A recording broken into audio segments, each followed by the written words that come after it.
Hola, soy la Basmati de nuevo con vosotros. Hoy voy a hablar un poquitín de Alvar Aalto. Ya sabéis que los grandes son inabarcables y entonces como quisiera tomar cuatro proyectos suyos que son unos incunables dentro de lo que es la arquitectura, que son el Sanatorio de Paimío, que lo hace en 1933, la Villa Mairea de Normacu, que la hace en 1939, y el Ayuntamiento de Salo, tengo que mirar la fecha, de 1952, y todo ello en Finlandia. Pero después hace una biblioteca que cuando la hace está en Finlandia, una biblioteca preciosa. Yo digo que son los cuatro incunables de la arquitectura. Él hace 200 proyectos, pero construye 100, la mayoría en Finlandia. Hay épocas que está tentado de trabajar en Estados Unidos porque tiene una oferta maravillosa, tiene un grandísimo reconocimiento en Estados Unidos, pero al final se acaba quedando en Finlandia. Bueno, y el otro es la biblioteca de Viipuri, que hoy no se llama Viipuri, tiene otro nombre, actual Vilborg, en Rusia. Y además los rusos, ya sabéis, la han dejado degradarse. Hoy es nada, simplemente nada, algo degradado, estropeado, que no se utiliza como biblioteca ni como nada.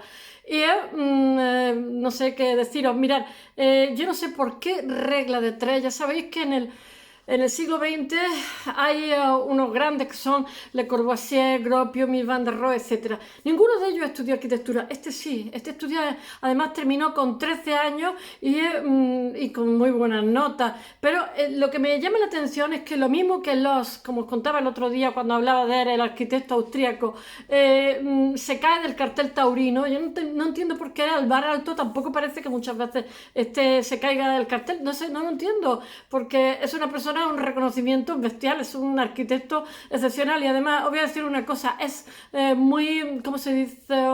Muy temprano en todo lo que hace, porque ahora mismo incluso se reconocen cuando se ven proyectos, se juzgan proyectos para un concurso y tal, de arquitectos jóvenes. Se considera arquitectos jóvenes hasta los 40 años, incluidos los 40 años. Pues Alvar Aalto a los 40 años ya tenía una exposición monográfica dentro del MoMA de lo que habían sido sus proyectos. Por favor, ¿podéis estar quietos?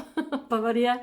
Bueno, os voy a dar una pequeña síntesis de lo que es su currículum y luego os contaré estos cuatro proyectos que he dicho que son los cuatro incunables. Este currículum nada más que es para repasar un poco lo que son sus hechos más importantes dentro de su vida. Hay muchísimos más, pero no quiero tampoco extenderme demasiado. Bueno, Hugo Alvar Henry Aalto nace en 1898, es 10 años más joven que Gropius, Le Corbusier y Mies van der Rohe. Pero es muy precoz, es la palabra que no me salía antes, que cuando hablo muchas veces estoy inspirada y otras veces no. Y muere en 1976. Algunos de sus proyectos se acaban de hacer una vez muerto, como la ópera de Essen en Alemania. Y bueno, estudia arquitectura entre 1919 y 21 y con 23 añitos tiene ya un despacho independiente, bueno, que termina con muy buenas notas en el Politécnico de Helsinki, etc. Es el único que tiene una educación reglada. Los otros realmente han estado trabajando por despacho y acaban teniendo experiencia, que tampoco me parece mal porque fueron muy buenos arquitectos. Él abre su despacho en un sitio que tiene un nombre complicadísimo, lo tengo que leer. Estos traqueteones son mis gatos que se ponen a pelearse aquí. En Jyväskylä, es una ciudad. Después, por favor, después se muda a Turku. Y bueno, su primer proyecto es la Casa de los Trabajadores, que la hace entre el 24 y el 25, y lo segundo, no sé cuál es, Edificio de los Patriotas, algo así, de las asociaciones patrióticas, y ese la hace en 1929. Simplemente os voy a dar un currículum, pero así, rapidito. En 1929 traspasa el despacho a Turku y lleva a cabo el proyecto de la Biblioteca Municipal de Viipuri. Esta es una de las que os voy a hablar, que hoy es Rusia y que la han dejado destrozarse, degradarse, que era una maravilla, que la hace entre el 27 y el 35, porque empieza, como le pasa a todo el mundo, para crearte un discurso propio, primero tienes que partir de unas premisas, ¿no? Y él parte de las premisas clásicas, está enamoradísimo de Italia, primero de Florencia, y después, al final de su vida, le gusta mucho lo mediterráneo, muchísimo. Él dice que siempre que sueña con un viaje, sueña con Italia. Italia. Y después, al final de su vida, está enamorado de Venecia. Es más, cuando muere, su mujer, su segunda mujer, que es 24 años más joven que él, intenta traer una columna clásica de Venecia, claro, hoy de Venecia de Italia, pero por supuesto no se lo dejan, ¿no? Y entonces, a base de mover hilos políticos, consigue una columna de 1600. Ella quería una columna de los romanos, pero bueno, y eso se lo pone sobre su tumba porque él amaba el clasicismo grecorromano, pero eso no significa que no lo imbrique con la modernidad y a su vez con la tradición de Finlandia, que los resultados son preciosísimos. Y además utiliza la madera laminada. O sea, IKEA le debe muchísimo a este señor, pero muchísimo, porque el tipo, él hace como una tienda de muebles y los diseña él, y esa madera laminada en Finlandia son 4 moscas. O sea, yo conocí una finlandesa y cuando yo las conocí eran 2 millones. Yo digo, en la época de que serían 1 millón. Tienen un entorno maravilloso de bosques gigantescos.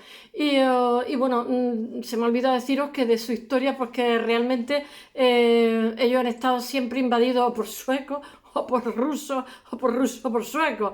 Y entonces, claro, los pobrecicos, pues a lo largo de su historia, pues es pequeñito, es bonito, es una salida al mar, etcétera, llena de bosques, pues ha estado codiciado por uno y otro. De hecho, allí se habla sueco sin problema, y de hecho ellos se mueven mucho a Suecia también sin problema. Y no sé, bueno, voy a continuar contando el currículum. Después, entre el 28 y el 33, eso lo voy a contar porque está entre las 4 incunables que he cogido hoy de la historia de la arquitectura, el sanatorio de Paimio, que es un sanatorio de tuberculosos. Tener en cuenta que está entre el 29 y el 33, es una cuestión de estado, todavía no están los antibióticos por ahí circulando, la penicilina. Entonces, él lo diseña todo, diseña hasta la pintura que hay que poner en el techo, porque pasan temporadas en el sanatorio, temporadas largas, los enfermos de tuberculosis, aparte que es contagiosísima la tuberculosis. Y ¿qué más? Diseña los pomos, las puertas, el mobiliario. No solamente diseña el proyecto, sino lo diseña todo, y además es preciosísimo, y crea estamos en el norte de Europa. Entonces, el edificio, que es estrechito, son habitaciones como si fuera un hotel, pero están mirando al sur y con ventanales gigantescos para que entre mucho el sol, y en medio de un bosque, por supuesto, en medio de la naturaleza, para que estas personas enfermas se fortalezcan en la medida de lo posible y se restablezcan pronto, y no agarrarlos de los brazos de la muerte, sacarlos, llevarlos a la vida. Bueno, y este supone un patrón que se copia a partir de entonces. Este hospital, eso es como si dijéramos como un molde a partir del cual otros copian la distribución espacial que hace. Les pone su cuarto de baño, mirar que estamos a principios de siglo, que no es tan habitual. Tiene un tipo de luz que se puede graduar para que ellos estén en la habitación y estén muy relajados, porque tener en cuenta que cuando estás enfermo necesitas, como diría yo, buenas sensaciones, buenas vibras, que dicen ahora, para solucionar tu enfermedad. Bueno, y todo eso se copia después. Ya no sé dónde estoy yo. Bueno, sí, que en 1918, ¿cómo se llama? 28, muy jovencito, pasa a formar parte, porque se lo piden, del CIAN. El CIAN era el grupo de arquitectos extranjeros que se reúnen, ¿cómo se llama? Le Courvoisier, etcétera, etcétera, se reúnen cada X tiempo, a lo mejor en Grecia o en tal sitio, y entonces intercambian ideas, por decirlo de alguna forma. No, por decirlo de alguna forma, no, es que intercambian ideas. Y proyecta una redacción de un periódico que se llama Turum. Mirad, la fecha la estoy leyendo y algunos nombres, porque este Turum es todavía más fácil, pero hay otros que son medio sueco, medio ruso, yo qué sé, que no hay forma de entenderlo. Turum Sanomat, así se llama el periódico, en turco. Lo hace entre el 28 y el 29, o sea, está desde que ha puesto el despacho con 23 años, o sea, no, con 25, perdón, no para de hacer cosas. En el 32 colabora, él es amigo de los Rockefeller, etcétera, pero tiene también alguna sombra en su biografía. Él colabora en la publicación de la Philip Johnson y Henry Russell Hickok sobre el estilo internacional, porque al principio todo lo que hace en su biografía es como muy clásico, muy soñado, y después lo quita, pero también eso lo hace Le Corbusier, lo hacen todos. Después no muestran, cuando muestran el currículum no muestran, porque muestran ya cuando tienen, ¿cómo se diría? Cuando están más curtidos, cuando tienen proyectos que ya son más personales, por decirlo de alguna forma. Bueno, en 1933 se traslada a Helsinki con su mujer. Es decir, que se ha casado con una mujer 4 años mayor que él, que trabajaba para él, que era una arquitecta, y el matrimonio es feliz, tiene 2 niños, un niño y una niña, y lo que pasa es que ella se muere prematuramente y bueno, se queda viudo y se pasa 3 años alcoholizado, pero bueno, todavía no se ha muerto, todavía está vivo, todavía está viva y además él todo se lo consulta a ella, él ha quedado huérfano de madre con 7 o 8 años, no sé si el padre se ha casado con la tía, alguna historia de esas, pero él de alguna forma siempre os pasa mucho a los hombres, buscáis a vuestras madres. Y bueno, entonces forman como con su mujer y el matrimonio formado por Meire y Harry Gilson y Neil Gustav Hall fundan el mobiliario Artec, que funciona ahí todavía y se puede comprar, ¿cómo se dice? Los muebles diseñados por él se pueden comprar todavía en Artec. Y gana el concurso para el pabellón Finet de la Exposición Universal en 1937, miro la fecha de vez en cuando, y con motivo de una exposición de su obra viaja por primera vez a Estados Unidos y completa allí también el pabellón Finet. Allí se quedan todos, Frank Lloyd Wright y tal, lo felicitan, se quedan sorprendidísimos porque mirad, él hace unas paredes que son así como olas, es totalmente novedoso, trabaja con otros materiales totalmente distintos porque él toma la modernidad, toma el estilo internacional, pero lo mezcla con las tradiciones finesas y los resultados son, bueno, espectaculares del todo, tanto que cambia el sentido de la vía, de la historia, de la arquitectura, a Dios gracias, por su originalidad, por su tratamiento, por su minuciosidad, por todo. Después está la exposición, ¿cómo se llama? Universal de Nueva York, 1939. Mirad, aquí hay una sombra en su biografía. Es que él resulta que en un momento dado son invadidos por los rusos y ellos están ya empezando la Segunda Guerra Mundial. Entonces se sostienen como la guerra del medio. Entonces él no quiere y se va a Estocolmo y tal, y allí en el hotel le llega la cita para que se incorpore, era comandante de reserva o no sé qué historia. Por favor, ¿podemos estarnos quietos? Entonces se incorpora y tal, se le ve con un uniforme y tal. Entonces llegan los rusos, no, aquí no pasa nada, los conquistan y adiós, muy buena. Aquellos se rinden, chimpún. Pero después llega la Segunda Guerra Mundial. Entonces, claro, ellos se alían con los alemanes en contra de los rusos y allí en esa guerra sí que hay muertos. Entonces, ¿qué es lo que hace él? Se va al extranjero, se va a Estados Unidos y entonces se lo dice a sus amigos, tiene amigos muy muy importantes, en Estados Unidos ya es famoso, tiene mucho prestigio, ya se ha hecho una exposición en el MoMA monográfica, entonces sus amigos han dicho, bueno pues mira, vete de allí, nosotros te damos aquí conferencias y cada vez que acabe la conferencia pasamos el cesto dinero para Finlandia y tal más cual, pues Finlandia es pequeñita y en manos de los rusos pues no es nada. Y esa guerra fue muy sangrienta, entonces él se fue por Estados Unidos, se escurrió el bulto y los finlandeses, aunque la patria es pequeñita, son muy patriotas. Y entonces le escribían, incluso su mujer, su amigo y tal, y le decían, pero oye, ¿pero qué te pasa? ¿Por qué no vienes? Es decir, una cosa, muchas veces eso lo oía también de Fernando Galeano y yo también lo sospechaba, que decían que porque este señor no había tenido escuela. Y claro, ¿cómo va a tener escuela si me parece que 8 de sus arquitectos de su despacho, que tampoco era un despacho como el de Norman Foster con 1000 arquitectos, un despacho más modesto, los arquitectos que tenían trabajando por él los mataron en el frente y él se largó y no lo mataron ni nada de nada. Pero en su país, cuando volvió, no lo querían ver demasiado, no lo querían ver demasiado, porque además no solamente es que estuvo en Estados Unidos dando conferencias, sino que encima aprovechó la empresa suya que tiene de Artec de diseño de muebles, pues para hablar con representantes para que le vendieran muebles, mientras que sus paisanos estaban pegándose tiros con los... en fin, y eso en la posguerra le hacen tanto el vacío, sin hacerle feo, le hacen tanto el vacío que él tiene un barco que se diseña y tal, y que se llama Nemo, nadie es profeta en su tierra, en latín, Nemo no sé qué, en su tierra, porque notaba que, y está a esta de irse a Estados Unidos, de hecho está dando clase en el Instituto de Massachusetts, en Cambridge, en Estados Unidos, y también hace un proyecto allí. Y tiene muy buena, allí lo adoran en todos sitios menos en su país, dice, que pisar su país y no lo pueden ni ver, pero es que fue un poquito traidor, hay que decirlo, hay que decirlo, cuando las cosas estuvieron feas, se largó, dijo, no, que a mí me van a matar, que me van a matar de verdad. Bueno, voy a seguir. Bueno, también hace la Exposición Universal Nueva York en 1939, o sea, gana el proyecto de hacer el pabellón final. Después estaría en otra, ¿cómo se llama? Exposiciones universales, porque todo lo que hacía era precioso. Él se presentó a muchísimos proyectos y lo ganó, si no todos, casi todos. Simultáneo a todo esto, a la misma época, termina una fase de una fábrica de celulosa en Sunilla, en Kotka. Es que tiene unos nombres, Kotka. Bueno, en 1940 da clase ahí, ya cuando se lo están haciendo, hace mutis por el foro, en plena Segunda Guerra Mundial, en el Instituto Tecnológico de Cambridge, Massachusetts, en Estados Unidos.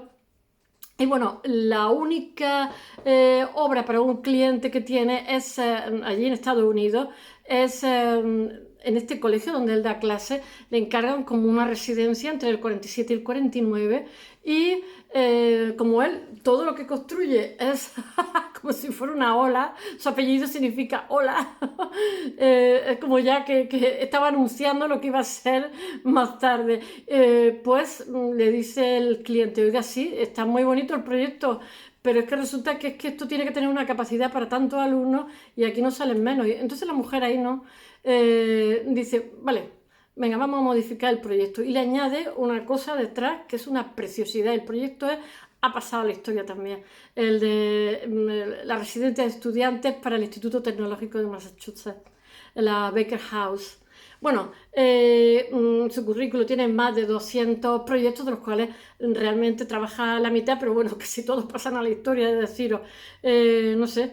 Y después está el Ayuntamiento de Saint-Salo, que ahora os contaré, que es entre 1949 y 52, que son una fase, pero solamente se hace el ayuntamiento, y ha pasado también, es otro incunable, también ha pasado a la historia de la arquitectura.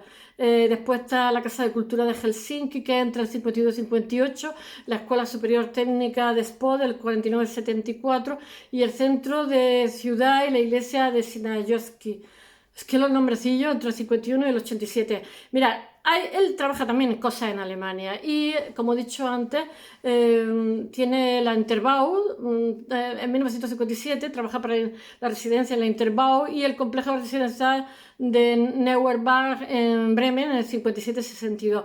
Pero después la ópera de Essen, como he dicho antes, pues se acaba después de muerto, se inaugura cuando él ya ha muerto. Esta ópera se hace entre el 59 y el 81 y él muere en el 76. Bueno, es deciros bueno, que la arquitectura de alto realmente está relacionada con el paisaje y los materiales. Ay, Dios mío, ya me están entrando a mí los calores de la agonía. Y entonces obtiene rápidamente el reconocimiento del movimiento europeo de la nueva construcción. Él tiene muchísimo prestigio en Europa, y siendo jovencito, y muchísimo prestigio en Estados Unidos.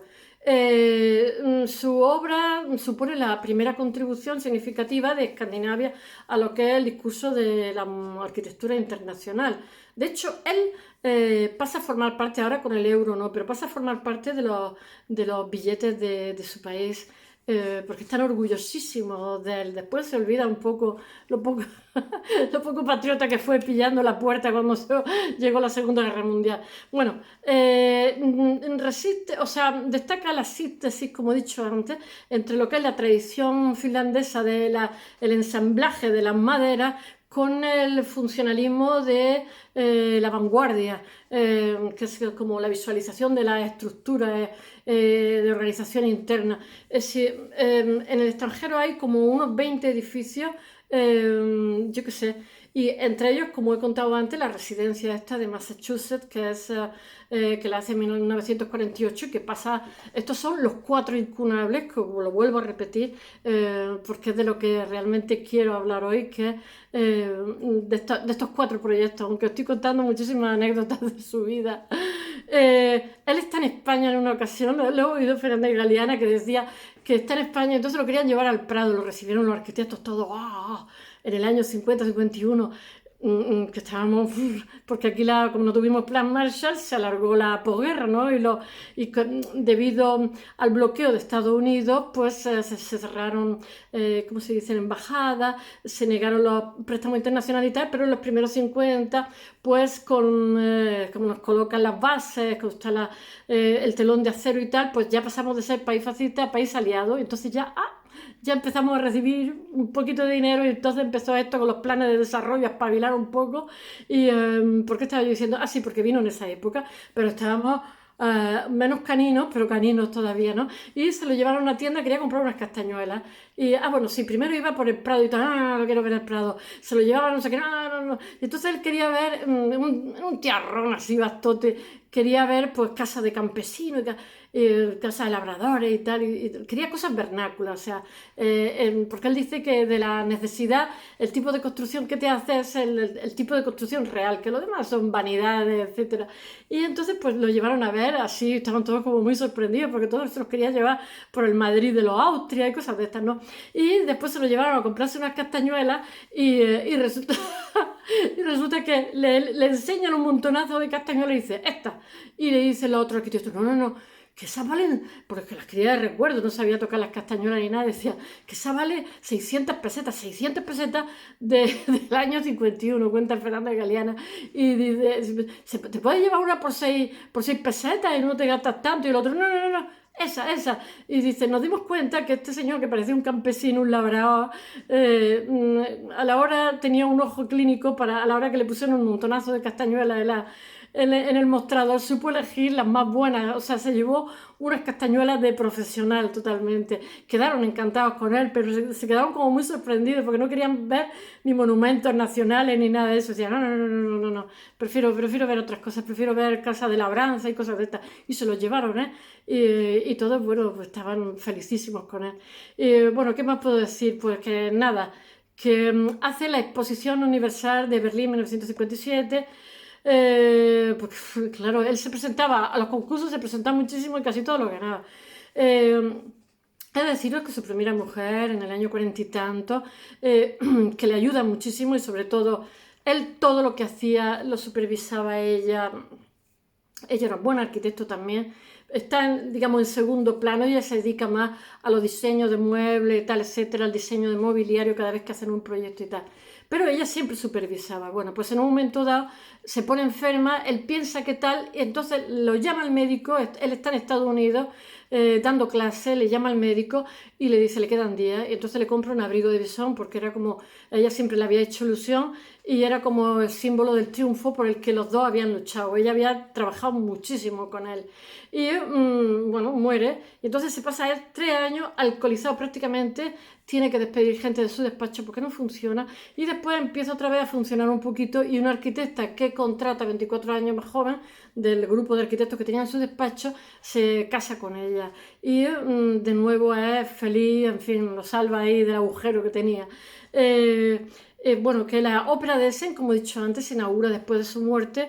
Y bueno, que estos 4 incunables, el Sanatorio Pai Mio, la Villa Mairea de Nomaku del 39, el Ayuntamiento de Seinäjoki, no sé cómo se llama, del 52, y todo ello de Finlandia, y ¿cómo se llama? Actual, la Biblioteca de Viipuri. Pues voy a hablar un poquitín rápido. Bueno, que el sanatorio, como he dicho antes, está al sudeste de Finlandia y que realmente se financia a través de una especie de participación financiera de 50 municipios que hacen posible que este sanatorio se erija, porque claro, estamos a principios del siglo tampoco y tenían un problemita con la tuberculosis muy serio y entonces lo que intenta cuando la idea nuclear, cuando se hace el concurso que él gana, es que es la separación espacial entre el personal que trabaja allí. Mirad que no había antibióticos todavía. Y entonces me imagino que hicieron un proyecto, lo que estaban buscando es que los que estaban allí trabajando no se contagiaran de tuberculosis, y este le da la solución. Y entonces separa. Yo sé, en España había en el siglo XIX sanatorios de este tipo. No sé si ya las monjitas, no lo sé, pero se llamaban Portacelli, y entonces pues eran parecidos también, estaban mirando al sur. Hombre, este sería mejor porque tenía su cuarto de baño, etcétera, ¿no? Entonces, según las fases, si tenía una fase muy tal, estaba más aislado, porque hay una fase de la tuberculosis que es muy contagiosa, muy contagiosa, y con cavernas, tal más cual, y a base de reposo, buena alimentación. Y otra fase que ya no eres contagioso porque todavía no estás para incorporarte a la vida, y también necesitas estar son como fases, lo mismo que el cáncer, dicen fase 4, fase 3, pues esto igual. Y esto me lo estuvieron contando en Valencia, los Portacelli, y estaban en mitad de la nada, por supuesto, y bueno, pero tenían gente que tenía que cocinarle, tenía que atenderle y tal, y me imagino que no sería tan difícil que se contagiaran. Entonces lo que estaban buscando era hacer un proyecto entre 50 municipios y que estuviera soleado en medio de la naturaleza, y que, si es posible, no se les pusieran tuberculosos los que trabajaban allí. No sé. Que todas las habitaciones de las pacientes están hacia el exterior, buscando el sur, esta orientación sur, buscando la máxima luz, no sé, el máximo aireado, que está todo, hasta le modula la luz, le pinta el techo de oscuro para que estén muy relajados, hace todo, diseña todo, los muebles, los pomos, las puertas, introduce una luz indirecta para que el enfermo esté allí muy relajado. Y bueno, la planta tiene diferentes alas y es asimétrica, absorbe el paisaje. Él tiene mucha influencia japonesa, como Frank Lloyd Wright, se hace muy amigo del embajador japonés en Finlandia, y entonces lee muchísimo. Entonces en sus proyectos se ve muchísimo como en Frank Lloyd Wright, como las casas de la pradera, cómo la naturaleza se mete dentro, no hay tanta separación entre dentro y fuera, sino el proyecto ya se hace para que cuando tú estés dentro, la naturaleza te invada, te sientas invadido por el entorno natural. Que el aire, el sol constituyen, que la luz, el aire y el sol constituyen los parámetros esenciales de este proyecto. Y al mismo tiempo sirve de patrón, como he dicho antes, para que lo copian otros hospitales de otros lugares del mundo. Después está la biblioteca de Viipuri, que he dicho antes, que se hizo, que era una preciosidad, que tenía ¿cómo se dice?, una sala central, que son muy romano, por decirlo de alguna forma, y tenía una mesa en forma de U, de tal manera que tú estabas prestando cosas y también podías vigilar a la gente para que no te robaran los libros. Todo eso lo han dejado los rusos, ahora está en territorio ruso, lo han dejado que se degrade. Y he estado leyendo y dice que es mejor no verla porque ha sido como una cosa como a mala idea, como en plan de, vale, estuvisteis con los alemanes, pues ahora las cosas que estáis orgullosos de ellas vamos a dejar que se mueran ahí. Y que también penetra la luz, ten en cuenta que tiene unos climas muy duros y todo lo que hace es, ¿cómo se dice?, proyectos que entren la luz por diferentes puntos, o bien cenital, o bien en el caso de los tuberculosos es más frontal y tal. Bueno, la biblioteca supone la implantación del estilo internacional al norte de Europa. Él es el que lleva el estilo internacional, la modernidad, por decirlo de alguna forma, en arquitectura en su país. Y después conoce a una persona, no me acuerdo, está en algo, está en un teatro, en algún sitio de eso, y entonces conoce a la dueña de Villa Mairea, que en una finca le dice que le haga un proyecto, pero que no tiene limitación económica ni de material. Estos son la primera fortuna de allí, de Finlandia, y son además gente muy sofisticada y él se siente muy feliz. Él llega a ser muy amigo de ella, y entonces que le da total libertad y sin límite. Eso es el sueño de cualquier arquitecto, vamos. Todo el mundo le pone restricciones económicas, le dicen lo que tienen que hacer, entonces en esta Villa Mairea lo que hace es la modernidad internacional, el modernismo internacional lo hace con la construcción popular finlandesa, y es una monería. Lo he estado viendo, La casa la hace en medio de una finca gigantesca donde me parece que es ella la que es rica, donde su abuelo tiene otra villa, pero la tiene alejada, sus otros parientes, sus ancestros, tienen todos villas, pero bueno, la finca es tan grande que se pueden hacer villas sin verse en la cara si quieren. Y bueno, que lo constituye, está como dentro de un parque y está al sudeste. Nada, que te lo hace con... Él utiliza mucho la madera y el ladrillo. Y no sé, lo hace, ya sabéis que tiene una forma orgánica de construir. Él tiene mucha fascinación por los patios. Ten en cuenta que estamos al norte de Europa y los patios son más bien meridionales. O sea, el patio es más bien, pertenece más a nuestra cultura, pero él adora el Mediterráneo, como le pasa también me parece que le hace una sauna también, que se parece al Cabañón de Le Corbusier. Bueno, que allí tiene muchísima tradición de sauna. Yo he tomado sauna muchísimo tiempo y algunas veces en una zona, en Benidorm, en Altea y tal, y pobrecito, yo me pegaba unos sustos de muerte porque antes de jugar un partido de squash me vestía en invierno, me metía la ropa, estaba calentita, me vestía y ya, porque es húmeda, ¿no?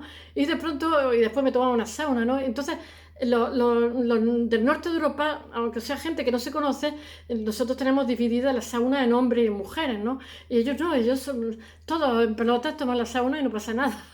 Y claro, pero por si yo me pidieron perdón 40 veces, yo llego sin ropa, a meter mi ropa y a calentarme yo un poco antes de jugar un partido y me encuentro, ¡ah! Todo en bolas, a hombres, mujeres y todo, y pegó un grito, ¡ah! Aquí española reprimida, y después vinieron todos, ¡ay, perdón, perdón, perdón! Pensábamos que no había nadie, no sé qué, y yo, no se preocupe, no, sí que no he dormido siesta y tal. Y bueno, pobrecillo, es que ellos tienen esa tradición, son más tranquilos, tienen menos, no sé, menos reprimidos que nosotros, pero la gente de mi edad fueron súper educados, y yo, que no, hombre, no pasa nada, seguí tomando sauna, yo no tomé sauna, me daba un corte que me moría. La sauna me tumbo, me espatarro ahí, me relajo y digo yo, no conozco de nada. Bueno, qué tontería cuento. Bueno, desgraciadamente el arquitecto, os tengo que decir, no escribe nada durante todo su proceso creativo, con lo cual tenemos que suponer y adivinar qué es lo que quería decir o qué es lo que quería. No podemos llegar a una conclusión sobre su postura teórica sobre la arquitectura en el ámbito arquitectónico, porque como no escribió nada, pues bueno. Y después se me olvidó contaros el ayuntamiento de Saint-Salo, que realmente solamente llega a ser la casa del ayuntamiento, y esto también es otro incunable que también ha pasado la historia de la arquitectura, porque es una maravilla. Además, todo se llena como de hierba, se integra, porque la naturaleza, tenemos la influencia japo. Él hace su discurso, pero claro, también se puede ver la influencia japonesa, de que la naturaleza invade, la influencia, como se dice, clásica, tiene mucha influencia, y además la influencia de sus contemporáneos, de su tiempo. Es muy difícil hacer un discurso propio.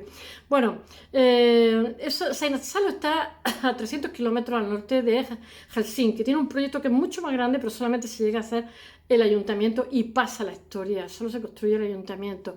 Y bueno, no sé lo que puedo deciros, que se caracteriza por una composición escalonada y que hace dos niveles distintos y que peralta la composición del tejado, que no sé lo que significa, de una sola vertiente. Bueno, pues eso, que peralta el tejado. Allí como caerán unas nevadas, que para qué, porque yo tengo amigos nórdicos que le decía yo, ay, tengo ganas de ir, y decía, no vaya, que ayer verano es como aquí el invierno y puede que más frío, y yo decía, sí, pues déjalo. Bueno, en las escaleras pues que crece hierba, bueno, que he de deciros que él, al margen de sus proyectos, él se dedica también a diseña muchísimos muebles que todavía son competitivos porque son cómodos, cosa que otros arquitectos no lo son tanto. Y bueno, también diseña muebles con tubo, porque eso es como un guiño a la Bauhaus, pero él básicamente todo lo que diseña de su mobiliario son con madera laminada, porque madera tiene muchísimo, y bueno, los laminados entonces era una novedad y hace que la madera sea muy sensual. O sea, fijaros en los muebles de Ikea, veréis cómo es madera laminada, y con su firma Artex, que distribuye. Y bueno, espero que os haya gustado. Ah, sí, dice una frase que dice, con cada uno de mis edificios escribo 10 tomos de filosofía. Anda, que tampoco tenía abuela. Hasta mañana.